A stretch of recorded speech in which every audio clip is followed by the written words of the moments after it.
Assalamualaikum warahmatullahi wabarakatuh. Bismillahirrahmanirrahim. Ashhadu an la ilaha illallah wa ashhadu anna Muhammadar Rasulullah. Allahumma salli ala sayyidina Muhammad wa ala ali sayyidina Muhammad. Rabbi israh li sadri wa yassir li amri wahlul 'uqdatam min lisani yafqahu qawli. Amin. Bismillahirrahmanirrahim. Salam kasih sayangku buat para sahabat tercintaku dimanapun Anda berada, baik yang ada di dalam ataupun yang ada di luar negeri. Semoga kita selalu di dalam lindungan Allah Subhanahu wa Ta'ala. Amin ya Rabbal Alamin. Alhamdulillahi Rabbil Alamin. Pada kali ini kita melanjutkan di episode yang kelima, hakikat peringatan Maulid Kanjeng Nabi Muhammad sallallahu alaihi wasallam. Kita meneruskan ayat di surat Al-Ahzab, ayat yang keempat. A'udzu billahi minasyaitonir rajim. Bismillahirrahmanirrahim. Ma ja'alallahu Bismillahirrahmanirrahim. Ma ja'alallahu lirajulin min qalbayni fi jawfihi. Mohon maaf, mata agak belerang ini. Wa ma ja'ala azwajakum allati tudahiruna minhunna ummahatikum wa ma ja'ala ad'iyaakum abna'akum Dzalikum qawlukum biafwahikum wallahu yaqulul haqqa wa huwa yahdis sabil. Sadaqallahul azim. Artinya, Allah tidak menjadikan bagi seseorang dua hati dalam rongganya, dan Dia tidak menjadikan istri-istrimu yang kamu zihar itu sebagai ibumu, dan Dia tidak menjadikan anak angkatmu sebagai anak kandungmu sendiri. Yang demikian itu hanyalah perkataan di mulutmu saja. Allah mengatakan yang sebenarnya dan Dia menunjukkan jalan yang benar. Sadaqallahul azim. Makna dalam ayat ini yakni di dalam hati kita ini tidak mungkin ada dua Tuhan, ada dua penguasa. Bila yang jadi Tuhan di hati kita iblis dan setan, bila di dalam hati kita yang jadi Tuhan hanyalah hawa nafsu kita sendiri, maka pasti Allahnya gaib, maka pasti Allahnya tiada, maka pasti Allahnya ora wujud, maka pasti Allahnya tidak hidup, maka pasti Allahnya tidak kuasa di hati kita. Jadi di hati kita hanya ada satu penguasa. Bila di dalam hati kita Allah yang menjadi penguasa manusianya, maka kuasa diri manusianya sudah hancur lebur. Maka kehidupan manusianya akan hancur lebur. Maka keberadaan manusianya di hati akan hancur lebur. Yang ada hanyalah singgasananya Allah saja. Hati yang demikian ini bisa diperoleh dengan sangat singkat dan tolnya, ya ada pada baiat. Bila Anda mencari sendiri, berlatih sendiri, silahkan. Butuh berapa puluh tahun Anda, silahkan dijalaninya. Alhamdulillahirabbil alamin. Kita lanjutkan ayat yang kelima. Bismillahirrahmanirrahim. Sebentar.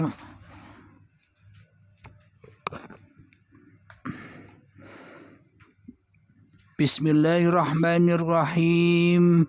Ud'uuhum li'abaihim huwa aqsatu 'indallah fa in lam ta'lamu aba'ahum fa ikhwanukum fid dini wa mawalikum وليس عليكم جناح فيما أخطأتم به ولكن ما تعمدت قلوبكم وكان الله غفورا رحيما. Artinya, panggillah mereka dengan nama bapak-bapak mereka. Itulah yang adil di sisi Allah. Dan jika kamu tidak mengetahui bapak mereka, maka saudara-saudaramu seagama dan maula-maulamu, dan tidak ada dosa atasmu jika kamu khilaf tentang itu. Tetapi apa yang disengaja oleh hatimu, Allah Maha mengampuni, Maha penyayang.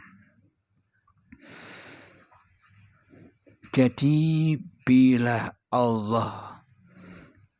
hamba sudah ditunjuki oleh Allah kepada jalan fisabilillah, pasti Allah, itu tandanya Allah mengampuni diri kita.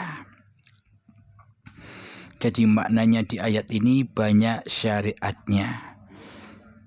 Kita lanjutkan kembali ayat yang ke-6 dari surat Al-Ahzab. Bismillahirrahmanirrahim. An-nabiyyu awla bil mu'minina min anfusihim wa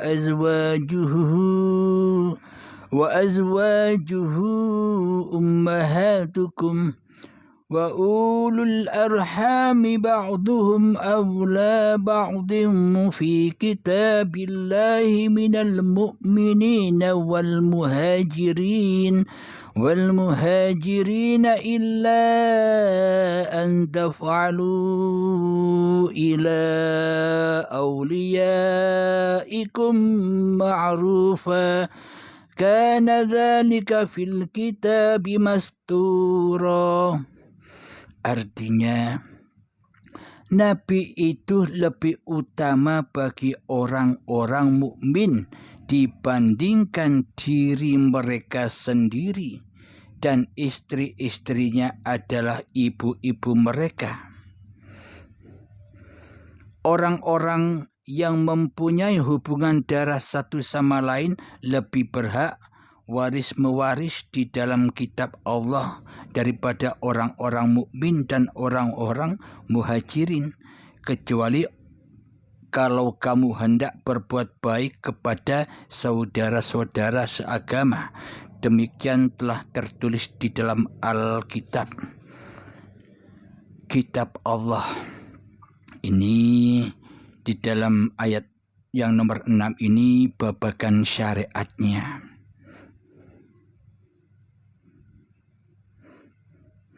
Kita lanjutkan lagi. Bismillahirrahmanirrahim. Wa idh akhadna minan nabiyyina mitsaqahum wa minka wa min Nuhin wa Ibrahim wa Musa wa Isa ibn Maryam wa akhadna minhum mitsaqan ghalidha. Dan ingatlah ketika kami mengambil perjanjian dari para nabi dan dari engkau sendiri, dari Nuh, Ibrahim, Musa, dan Isa putra Maryam, dan kami telah mengambil dari mereka perjanjian yang teguh. Jadi pada intinya semua manusia sudah perjanjian yang teguh dengan Allah. Alastu birabbikum, apakah aku ini Tuhanmu? Qalu bala syahidna. Seluruh manusia menjawab, ya, engkaulah Tuhan kami. Inilah perjanjian yang teguh itu. Apa artinya perjanjian yang teguh itu? Perjanjian yang teguh itu adalah kita diutus kembali beriman kepada Allah daripada kita beriman kepada iblis dan setan yang ada di dalam hawa nafsu kita sendiri selama ini. Jadi iman yang teguh, takwa yang teguh itu adalah manusia-manusia yang sudah dituhani oleh Allah, manusia-manusia yang sudah dikuasai oleh Allah. Itulah tanda manusia utusan Allah. Jadi keberadaan para nabi dan para rasul itu untuk contoh yang wajib kita ikuti jejak-jejaknya, wajib kita aplikasikan di dalam kehidupan sehari-hari, di dalam apanya, baik dohir dan batinnya. Jadi kelihatan dohirnya sholat, batinnya juga sholat. Batinnya menghadap kepada Allah, jangan menghadap kepada dunia. Berarti bila ketika badan ini sholat, hati menghadap dunia, yang diingat hanya dunia, yang dilihat hanya dunia di hati kita, berarti Tuhannya selama ini bukan Allah, tapi dunia. Berarti selama ini kan kita tidak sadar bahwa kita selama ini sungguh tersesat jalannya. Hatinya tersesat, bro. Badannya kelihatannya mengikuti syariat-syariat yang diajarkan Kanjeng Nabi Muhammad, tapi hatinya selama ini kita tidak mengikuti jejak para nabi dan para rasul, yakni hati selalu mentauhidkan Allah, hati selalu mengesahkan Allah, dan hati tidak mensekutukan Allah dengan diri manusianya. Jadi Muhammad itu pun bernama Ahmad. Ahmad bila mim, Ahmad tanpa mim, yakni ahad. Jadi ahadkanlah dirimu kepada Tuhanmu, yakni bukan mengahadkan seperti manunggaling kaula Gusti. Manunggaling kaula Gusti itu seakan-akan hamba dan Tuhan bersatu. Bukan begitu maksudnya. Mengahadkan itu manusianya kembali kepada asalnya. Bukan manusia menyatu kepada Tuhannya. Manusia kembali kepada asalnya, yakni tiada, yakni tak dapat disebut, yakni tak wujud, manusianya gaib. Itulah asal manusianya. Bila manusianya sudah kembali ke asalnya, maka Allah lah yang jadi Tuhan. Maka yang ada hanyalah ma'rifatullah. Allah sendiri yang ma'rifat, bukan manusianya yang ma'rifat. Itulah yang dimaksud mengahadkan. Yang ada ya hanya Allah. Manusianya sudah tak ada, manusianya sudah adam. Bila di dalam sifat wajibnya Allah yang wujud, maka wajib bagi selain Allah itu tidak wujud. Bila selain Allah di hati kita wujud, yakni diri manusia kitalah yang wujud, Allahnya gaib, berarti iman dan akidah kita selama ini bukan iman dan akidah apa yang dijalankan oleh para nabi dan para rasul. Karena iman dan akidah kita selama ini akidahnya Fir'aun dan sekutu-sekutunya, akidahnya iblis dan syaitan. Yakni iblis dan syaitan tidak mau sujud kepada Adam. Karena Adam itu rendah daripada setan itu sendiri, katanya. Maknanya apa? Hawa nafsu kita selama ini tidak akan pernah rela, tidak akan pernah ridho bila diri kita ditiadakan, bahwa yang ada hanya Allah. Itulah makna bersujud. Bila kita bersujud ketika kita sholat, yang mengaku, yang merasa bisa bersujud masih diri manusianya yang bisa sholat, yang bisa berdiri, rukuk dan sujud, itu hakikatnya belum bersujud. Karena diri manusianya masih mentuhani sholatnya. Karena diri manusianya masih mentuhani ibadah-ibadahnya. Karena diri manusianya masih mentuhani seluruh aktivitas-aktivitas kehidupannya. Nah, inilah yang dimaksud hamba-hamba yang tidak beriman kepada Allah. Kelihatannya, dohirnya beriman, dohirnya kelihatannya, tapi hatinya tersesat dari iman dan takwa itu sendiri. Bila hatinya suci, maka sucilah amalnya. Namun bila hatinya najis, bila hatinya kotor, bila hatinya yang ada yang wujud manusianya, pasti seluruh amal ibadahnya akan kotor, akan tersesat, akan maksiat, akan selalu mensekutukan Allah. Alhamdulillahirabbil alamin.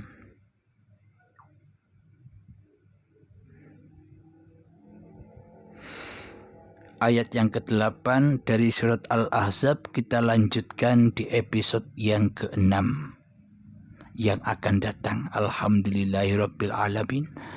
Rabbana atina fid dunya hasanah wa fil akhirati hasanah wa qina adzabannar. Wa sallallahu ala sayyidina Muhammad wa ala alihi wa sahbihi wa sallam. Walhamdulillahi rabbil alamin. Akhirul kalam. Assalamualaikum warahmatullahi wabarakatuh.